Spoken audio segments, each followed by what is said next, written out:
మాతమ్మ భక్తి దురాచారాలను రూపుమాపి బాధిత మహిళలను జనజీవన స్రవంతిలోకి తీసుకొచ్చిన డ్యూటీ సేవా సంస్థకు అరుదైన గౌరవం దక్కింది. ఆ సంస్థ నిర్వాహకురాలు రెహానా బేగంకు ప్రతిష్టాత్మక మదర్ తెరిసా జాతీయ అవార్డు వరించింది. హైదరాబాద్ రవీంద్ర భారతిలో జరిగిన సభలో రెహానాను ఈ అవార్డుతో ప్రభుత్వం సత్కరించింది.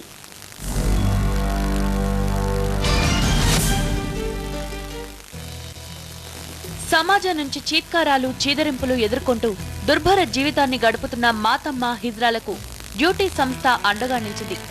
అనాదిగా వస్తున్న అనాగరిక దురాచారాన్ని రూపుమాపి మాతమ్మ బాధిత మహిళలను జనజీవన స్రవంతిలోకి తీసుకొచ్చి పునరావాసం కల్పించిన డ్యూటీ సేవా సంస్థ సేవలను ప్రభుత్వం గుర్తించింది.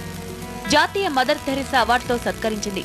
నెల్లూరు, ప్రకాశం, చిత్తూరు జిల్లాలో ఈ సంస్థ చేసిన సేవలకు గాను డ్యూటీ సంస్థ నిర్వాహకురాలు ఎండి రెహానాను ఈ అవార్డుతో సత్కరించారు డిప్యూటీ సీఎం దామోదర్ రాజనరసింహ.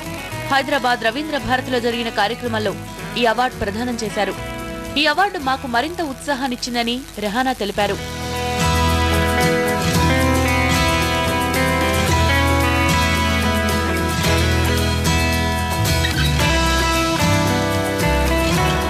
అంటే ఇప్పుడు వాళ్ళ మార్పు ఇంకా వస్తుందని కాబట్టి రావాలని, ఇంకా మార్పు తేవాలని నేను కృషి చేస్తున్నాను. ఇప్పుడు దాకా 3 జిల్లాల్లో పనిచేస్తున్నాము. ఇంకా అవార్డు వచ్చిన కారణంగా నేను ఇంకా 6 జిల్లాలు పనిచేయాలని ఆశిస్తున్నాను. మాతమ్మ లాంటి దురాచారాలను రూపుమాపడానికి సమాజంలోని అన్ని వర్గాల నుంచి మద్దతు రావాల్సి ఉందన్నారు డ్యూటీ సంస్థ నిర్వాహకురాలు.